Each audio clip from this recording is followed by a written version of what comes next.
तो स्वागत है दोस्तों आप सभी का। मैं चांद कुरैशी और आज हम जो चैप्टर पढ़ने जा रहे हैं वो है दो ध्रुवता का अंत। बेसिकली आपको पता है कि ये हमारा जो है रिवीजन क्लास चल रही है और रिवीजन क्लासेस के माध्यम से हम अपना जितना भी हमारा जो सिलेबस थोड़ा सा जो नए बच्चे हैं जिनको सिलेबस नहीं मिल पाया था उनकी एक बार रिवीजन हो रही है और इस रिवीजन में बेसिकली हम उन्हीं क्वेश्चंस के बारे में ज्यादा डिस्कस करेंगे जो एग्जाम पर्पज से बहुत ज्यादा क्या है इंपॉर्टेंट है।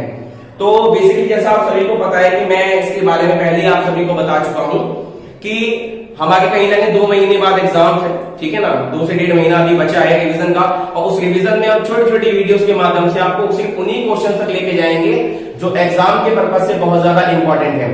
तो आज ऐसे ही हम एक चैप्टर लेके आए हैं जिसका नाम है दो ध्रुवता का अंत और इसका पहला चैप्टर जो है मैं आपको 2 वीडियोस में बता चुका हूं। तो आइए इसको आज जरा शुरू करते हैं। जैसा कि दो ध्रुवता की बात करते हैं, आपको इससे पहले हमने जो चैप्टर पढ़ा वो शीतयुक्त का अंत था, तो आज दो ध्रुवता की बात करते हैं। आपको पता होगा कि जो दो ध्रुवता है, दो ध्रुवता का अर्थ होता है विश्व का 2 गुटों में बंटना। 2 गुटों में कैसे बंटना मैं आपको बता देता हूं जरा कि आपको पता है कि जब शीतयुक्त चल रहा था 1945 से 1991 जो भी टाइम था उसका, तो उस समय दुनिया जो थी 2 भागों में बट गई थी।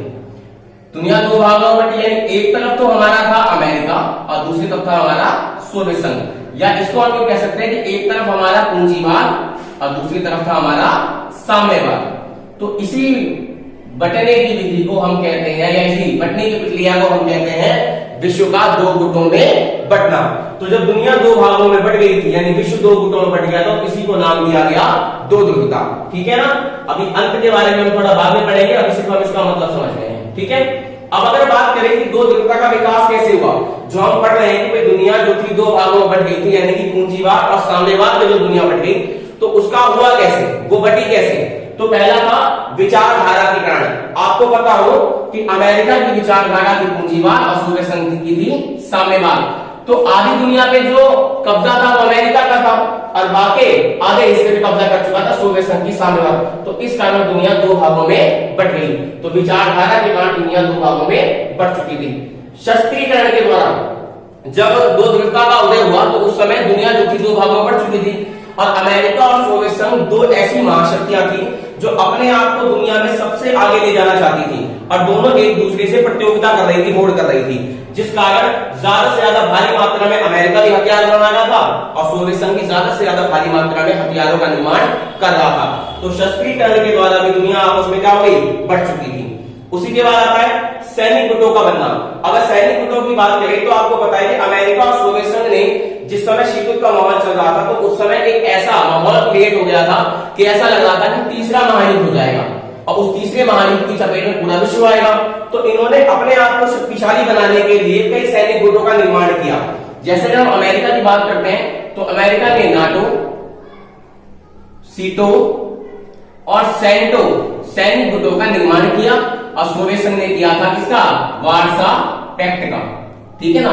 तो सैनिक गुटों के द्वारा इन्होंने अपने आप को एक दूसरे को कमजोर करने के लिए सैनिक गुटों का निर्माण किया ताकि एक दूसरे के प्रभाव को रोका जा सके। क्योंकि बेसिकली क्या हुआ कि दो ध्रुवता की जब हम बात करते हैं तो दो ध्रुवता में हुआ क्या था, अमेरिका किसी भी तरीके से ये नहीं चाहता था कि सोवियत संघ की साम्यवादी विचारधारा का प्रभाव दुनिया में आए और ना ही सोवियत संघ चाहता था कि अमेरिका की पूंजीवादी विचारधारा उससे आगे निकले। तो एक दूसरे की विचारधारा को रोकने की ये लड़ाई जो थी यही शीतयुक्त कहलाई थी, क्योंकि इसमें युद्ध तो हुआ नहीं था, सिर्फ गर्मागर्मी का माहौल था। तो इसी कारण जो ये सैनिक गुट बने, इन सैनिक गुटों के कारण दुनिया 2 भागों में बढ़ चुकी थी। उस समय आपसी शंका एवं घृणा का माहौल था क्योंकि दोनों ही एक दूसरे पे शक करते थे और घृणा यानी कि नफरत करते थे। अमेरिका और सोवियत संघ एक दूसरे पे बहुत ज्यादा शक करते थे और दोनों एक दूसरे से बहुत ज्यादा घृणा नफरत करने लगे, जिस कारण शीतयुक्त का माहौल कायम हो चुका था और दुनिया 2 भागों में बढ़ चुकी थी। अब इस समय अगला पॉइंट है हमारा विकास की प्रतियोगिता द्वारा। अगर विकास की प्रतियोगिता की दोस्तों बात करें तो अमेरिका और सोवियत संघ ने क्या करा, अपने आप का विकास मतलब खुद का विकास जो था वो एक दूसरे देशों से ज्यादा करने की कहीं ना कहीं कोशिश करी। आसपास के देशों पे कब्जा करना शुरू कर दिया, उपनिवेश बसाने शुरू कर दिए। अमेरिका ने ज्यादा देशों पे कब्जा किया, उनका शोषण करना शुरू करा। सोवियत संघ ने भी ठीक वैसा ही किया कि आसपास के देशों को अपनी साइड मिला रहे थे, जिस कारण उनका विकास और उससे बेहतर लगे।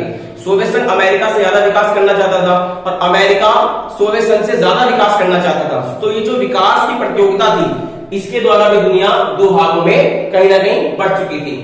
तो यहां तक आपको लगभग जो है हमारा ये समझ में आ गया होगा। अब आगे अगर बढ़ते हैं, अब बात करते हैं लाभ की कि दो दृढ़ता के लाभ क्या हुए।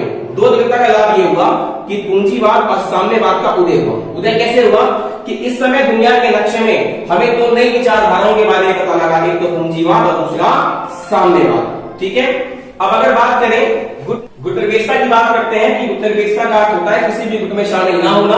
और इस समय गुटनिरपेक्षता को भी बढ़ावा मिला, जिससे हमें कहीं ना कहीं इसका फायदा मिलता है। और फिर तीसरा पॉइंट है हमारा नियो को बढ़ावा। नियो के बारे में बता चुके हैं, नई अंतरराष्ट्रीय आर्थिक व्यवस्था, न्यू इंटरनेशनल इकोनॉमिक ऑर्गेनाइजेशन को बढ़ावा मिला। इससे विकासशील देशों के विकास को बढ़ावा मिला, क्योंकि विकासशील देशों ने विकसित देशों पर निर्भर रहना छोड़ दिया था और वो अपना विकास स्वयं कर रहे थे, तो इससे उसको बढ़ावा मिला। और इसी समय एक लाभ और मिला कि शक्तिशाली राष्ट्रों ने कमजोर देशों को क्या कर दिया, स्वतंत्र कर दिया। क्योंकि कहीं ना कहीं सोवियत संघ अपने आप को अच्छा दिखाना चाहता था और अमेरिका भी अपने आप को अच्छा दिखाना चाहता था, और यही अच्छा दिखाने की जो चाहत थी कि इन दोनों ने अपने अधीन देशों को स्वतंत्र कर दिया ताकि वो उनसे पूरा खुला समर्थन प्राप्त कर सके। तो इससे फायदा भी मिला। आगे आता है अवरोध की स्थिति सामने आई, यानी युद्ध ना होकर रोग का संतुलन बना रहा। अब आपको पता था कि शीत युद्ध का जो माहौल था, शीत युद्ध के माहौल में हुआ क्या कि अमेरिका और सोवियत संघ दोनों में कहीं ना कहीं शीत युद्ध था। दोनों में शीत युद्ध चल रहा था उस समय, और जब ये शीत युद्ध चल रहा था तो दोनों की सेनाएं आमने सामने आ चुकी थी। उस समय जब दोनों की सेनाएं आमने सामने आ चुकी थी तो उस समय वो युद्ध तो हुआ नहीं, एक रोग का संतुलन बना रहा। क्यों? क्योंकि उन दोनों को पता था कि युद्ध अगर होगा तो भारी तबाही दोनों देशों में मचेगी। तो इसी को हम अवरोध की स्थिति कहते हैं। इससे रोग का संतुलन उस समय बना रहा, तो ये हमारे लाभ थे।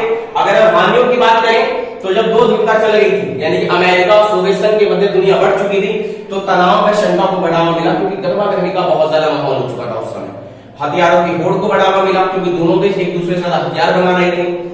युद्ध की संभावना को बल मिला, क्योंकि एक समय को ऐसा लग रहा था कि अब तीसरा महायुद्ध हो जाएगा, और तीसरा महायुद्ध हो जाएगी तो दुनिया का विनाश निश्चित ही हो जाएगा। इससे अविश्वास को बढ़ावा मिला, क्योंकि दोनों ही एक दूसरे पे किसी भी रूप से भरोसा करना बिल्कुल भी नहीं चाहते थे। अगला सैनिक गुटों का निर्माण, जो मैं आप सभी को बता चुका हूं, और हथियारों की होड़ी दोबारा आ चुका है। इसको जरा इरेज कर देते हैं यहाँ से एक बार। ठीक है, तो यहां तक तो हमारा ये हिस्सा जो है कवर होता है। अब हम चलते हैं आगे। तो अब आगे वाला जो हमारा क्वेश्चन है, ये है शॉक थेरेपी। ये अगर एग्जाम के पर्पज से देखा जाए तो ये मोस्ट इंपॉर्टेंट है हमारा, ये चीज ध्यान रखिएगा आप बिल्कुल ही। ये मैंने लिख दिया है कि मोस्ट इंपॉर्टेंट है ये, ठीक है ना। तो शॉक थेरेपी को जरा समझते हैं। शॉक थेरेपी जो थी बेसिकली 1990 में अप्लाई की थी, और अमेरिका ये अमेरिका के जैसे विकास करने के लिए अप्लाई की थी। और बेसिकली कहते हैं कि सोवियत संघ ने अपने अंत की शुरुआत एक तरीके से सोवियत संघ यहां कर चुका था। तो शॉक थेरेपी जो थी ये, इसका अर्थ है साम्यवाद से पूंजीवाद की ओर जाना, अर्थात आघात पहुंचाकर उपचार करना। यानी बेसिकली अगर हम जैसे बात करें कि सोवियत संघ, आपको पता है कि सोवियत संघ की विचारधारा थी साम्यवाद, लेकिन सोवियत संघ ने साम्यवाद विचारधारा को छोड़कर पूंजीवाद विचारधारा को अपनाने की कोशिश करी, क्योंकि कहीं ना कहीं वो अमेरिका की भांति अपना विकास करना चाहता था, और यही उसके लिए खतरनाक साबित हुआ। यानी आघात पहुंचाकर उपचार करना, कि एकदम से पहले साम्यवाद को छोड़ दिया, फिर तुरंत पूंजीवाद को अपना लिया। ठीक है ना।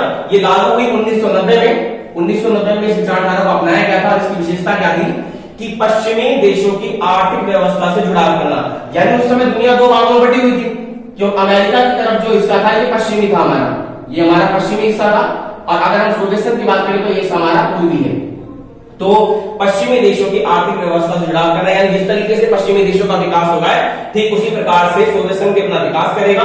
मुक्त व्यापार अपनाना, ठीक है, किसी प्रकार की कोई रुकावट ना होना, पूंजीवाद को अपनाना, यानी अमेरिका की विचारधारा को अपनाना, और इसमें होता है राज्य की संपत्ति का निजीकरण। क्योंकि बेसिकली मैं बता दूं उसके बारे में, जैसा कि आपको पता है कि साम्यवादी विचारधारा में क्या होता है, देश की संपत्ति पर हमेशा सरकार का नियंत्रण होता है, लेकिन जब पूंजीवाद विचारधारा आती है तो राज्य की संपत्ति निजीकरण के हाथों में चली जाती है, बड़े बड़े उद्योगपतियों के हाथों में चली जाती है, वही उसका विकास करते हैं। तो इससे निजीकरण को बढ़ावा मिला, और निजी स्वामित्व या निजी अधिकार को बढ़ावा मिला कि उद्योगपतियों की जमीन पर उन्हीं का कब्जा था। इसमें राज्य कम से कम हस्तक्षेप देता है। मैं एक बार फिर बता दूं, निजी स्वामित्व को बढ़ावा मिलना, यानी कि अगर व्यक्ति कोई विकास कर रहा, बड़े बड़े उद्योगपति उद्योग लगा रहे हैं, तो राज्य उसमें कोई भी दखल नहीं देगा, क्योंकि वो राज्य की भलाई के लिए है।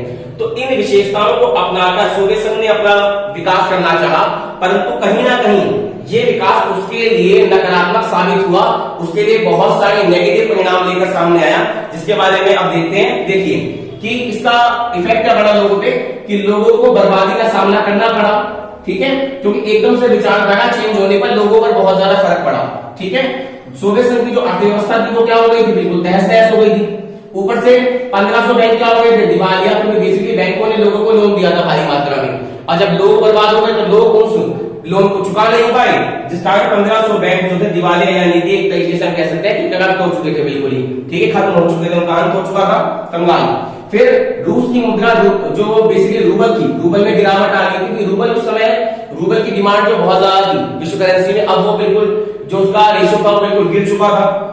मिलजुल कर खेती करना इस समय समाप्त हो गया, बिल्कुल ही, क्योंकि लोगों ने, क्योंकि इस समय निजीकरण को बढ़ावा मिला, तो जो लोग पहले आपस में एक दूसरे का सहयोग करते थे वो केवल अपने फायदे के लिए देख रहे थे चीजों को, और उससे मिलजुल कर वो काम तो कर नहीं पा रहे थे, क्योंकि निजीकरण के आने से व्यक्ति केवल अपने बारे में सोचता है, ना कि दूसरों के बारे में, तो मिलजुल कर खेती करना समाप्त हो गया। और इस समय अमीरी गरीबी में अंतर बढ़ गया था।